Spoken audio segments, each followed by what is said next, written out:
I've had a copy of People We Meet on Vacation on my shelves since back in 2021 when the book was first released, and I made it my book of the month pick.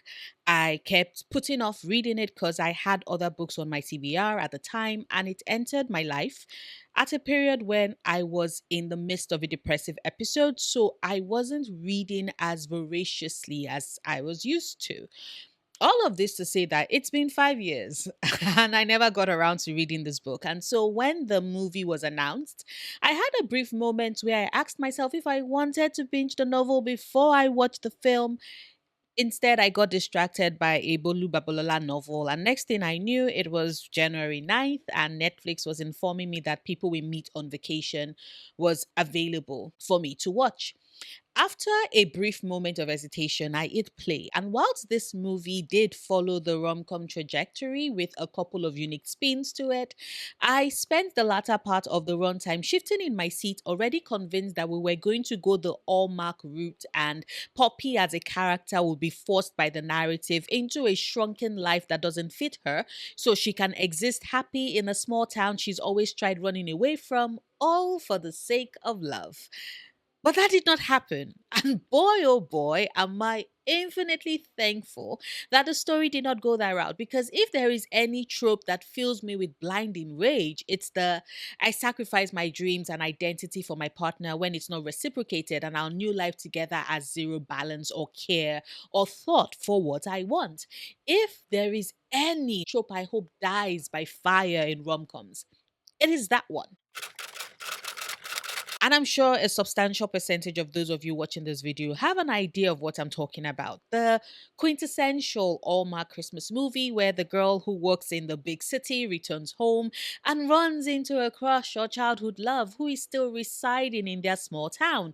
They spend weeks bonding, and by the end of the holiday period, and it is always the woman, mind you, she decides to give up her big city job because it has been making her miserable. Some movies would even go as far as stating that her job was turning her into this cold, unlikable, unfeeling, career driven woman. Because you see, being a woman focused on getting her bag and doing well in her career when you are in a Hallmark movie is the sure sign that you are on the wrong path and are doomed to a lifetime of loneliness. The right path, however, is in the home and love you find in the community present within the small town that holds the love of your life. Of course, these films always end there.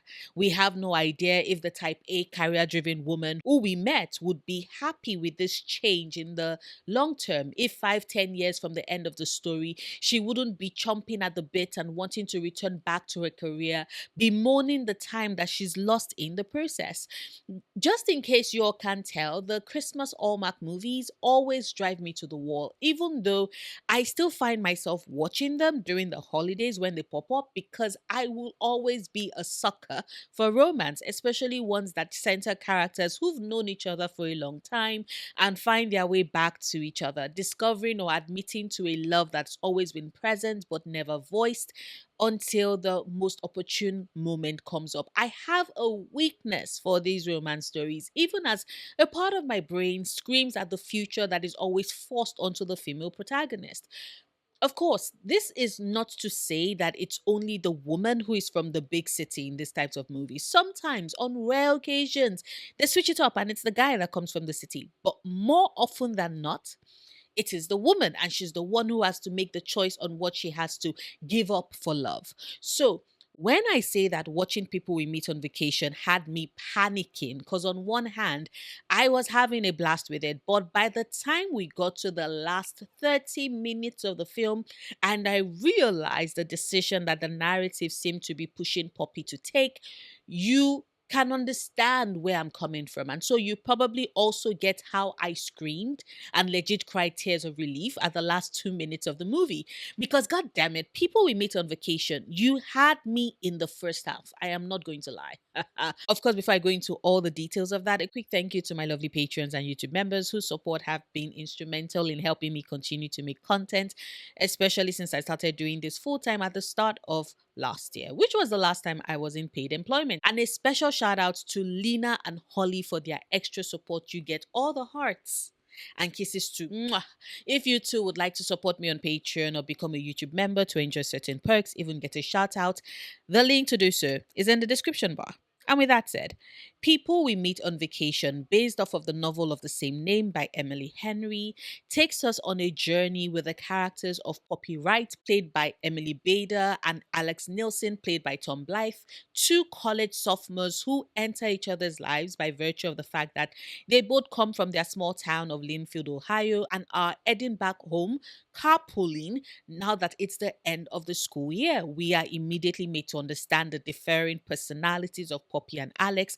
He is more straight laced. She oozes wanderlust and the chaos of winging her way through life, which is something that Alex cannot wrap his head around because he's the one big on having an itinerary and planning things to the minutest of details. And yet, in their difference, their friendship blossoms, and over the space of a decade the two of them become best friends who spend a summer every year together on vacation so they can take in new sights, and Alex can let vacation Alex free, enjoying the unique experience that going on vacation brings.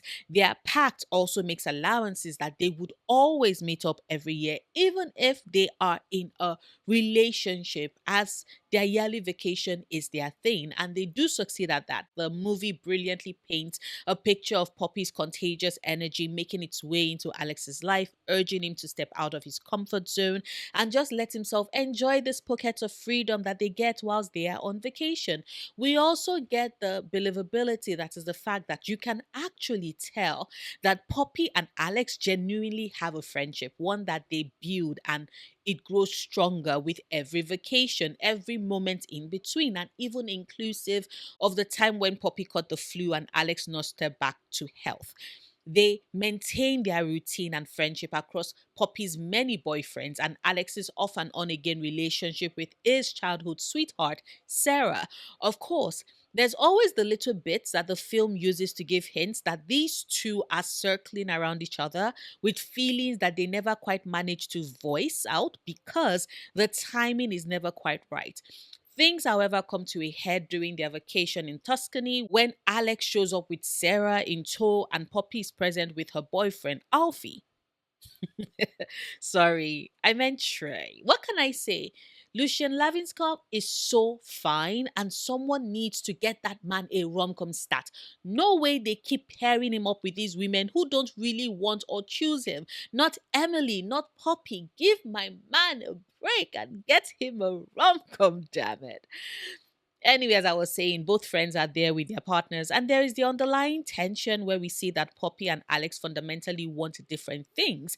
Poppy wants the freedom to just live a more nomadic life, collecting experiences and memories as she goes along, whilst Alex craves the comfort of home, of knowing that sure, a vacation is fun, but it's only for a couple of weeks, after which it can be home again. Amidst this clear difference in what they actually want, Poppy has a pregnancy scare and turns to Alex for comfort, during which she almost kisses him. And when she apologizes after the fact, the next morning sees Alex proposing to Sarah. Poppy tries to talk him out of it, pointing out that what Sarah wants for her life and their life together is not necessarily what Alex wants for himself as well. And the end result is that Alex decides to go no contact with Poppy. And then we're in present day. Alex's baby brother is getting married and Poppy has been invited. Of course, the entire movie isn't told in chronological or sequential order as we jump from vacation to vacation, interspacing it with the modern times as we try to piece together the reason for Alex and Poppy's drift. Although Poppy initially tries to avoid going for the wedding, she ends up changing her mind, and sure enough, she and Alex resolve their issues. And there is then the confession scene where she admits to loving him after Alex confesses and admits that she's the reason why he broke off his engagement with Sarah. They have amazing sex over the course of the wedding weekend, but when the dust starts to settle, and Alex brings up the elephant in the room about he and Poppy ultimately wanting different things for their lives, Poppy panics because she hadn't thought that far ahead. Alex walks away. Poppy has this moment of thinking things through, resigns from her job at her travel publication where she had been paid well to have luxurious vacations and write about them, and heads to Linfield, Ohio to make a big declaration to Alex, telling him that she chooses him and he is home to her. The movie ends with Poppy and Alex living in New York. She's writing again and he's teaching at Sarah Lawrence. Now, I have said it before on my channel that my top three favorite tropes in stories are enemies to lovers, found family, and friends to lovers. So you can already guess that the way in which the movie portrayed the blossoming friendship between Alex and Poppy and how it firms up, and you can believe completely that they really are the best of friends who actually like each other and love each other. It's done spectacularly well, considering the limited movie runtime of roughly 2 hours. I loved it. I enjoyed it. And I know some fans are not a fan of Poppy as a character, but I actually liked her. Yes, she was a lot and was definitely giving some mild bits of the manic pixie dream girl persona, especially played against Alex, who was just in awe of her energy and how she throws herself completely into these experiences and how she ultimately helps draw him out of his shell. But like I said, I like her.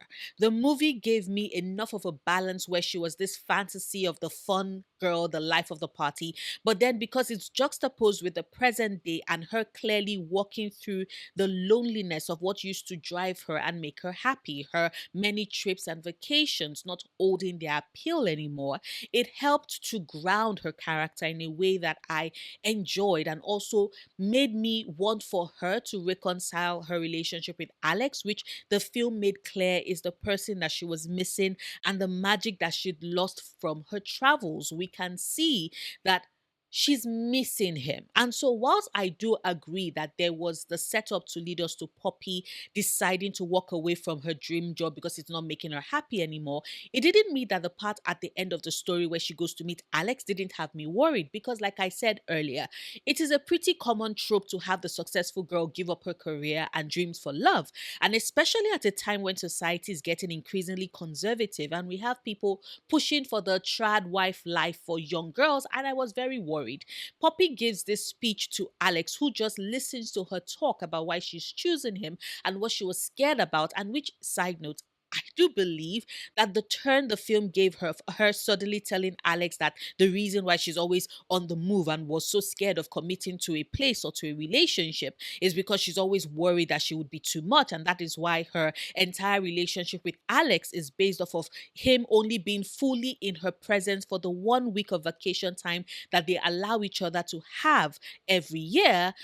I thought that that reason, that backstory came out of nowhere. Like I am sure in the books, Poppy's inner monologue and narration probably gave book readers that insight into her psyche as to why she's always seemingly on the run, what she's running from, for the next happy moment and experience, why she seems to live her life on the thrills that she can get, no matter how temporary. But this is in the book. Television, movies are a whole other medium, and I just wish that the film's writing had found ways to leave subtle hints of that in the movie itself so that it doesn't seem like Poppy was just yanking that out of her ass. Like maybe I am the one who missed it, even though I was locked in for the entirety of this film. But maybe there were brief moments scattered in the movie to hint at some points that I missed. If that is the case, please let me know in the comments. But as I was saying, when Poppy was having her confession, I was already bracing myself for what would happen. That this brilliant woman would give up the enormity of herself to fit into the smaller box of their small town. A town that she already admitted to Alex when they first met had seen her be bullied, even as she realized that in small towns, once people decide who you are, that is it. Poppy, we realize through the narrative, doesn't want that. Her goal is to define her own self, and she did that through her travels. And so I was just resigned to the fact that she was about to lose her fire to stay in Linfield for the sake of love. And then I was screaming, why is she the only one giving up her identity, Alex? Why can't you meet her halfway, huh? What happened to teaching in Europe or New York? I thought that that was your dream. And then we get to the end of the movie and it turns out that they both get to keep their dreams. They both get to be their full selves. Alex, who had always wanted to put his degree to use outside of their town, does so in New York, in Poppy's apartment, where she gets to write, and the two of them get to still go on their vacations with the knowledge that they are ultimately home to each other. And I love that. I am forever grateful that we are getting rom coms that are pushing for couples to compromise, to reach a happy middle ground where it's not one person sacrificing themselves or their dreams for the other, because we know that doing so would breed resentment eventually. It's not sustainable, even if all Mac movies try to make us believe otherwise. But of course, these are just my own thoughts. I would, as always, love to hear yours, whether or not you agree with me.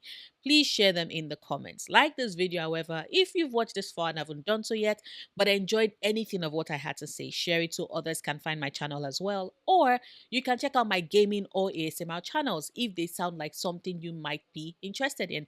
I have them both linked in the description bar. I will see you tomorrow with a new video.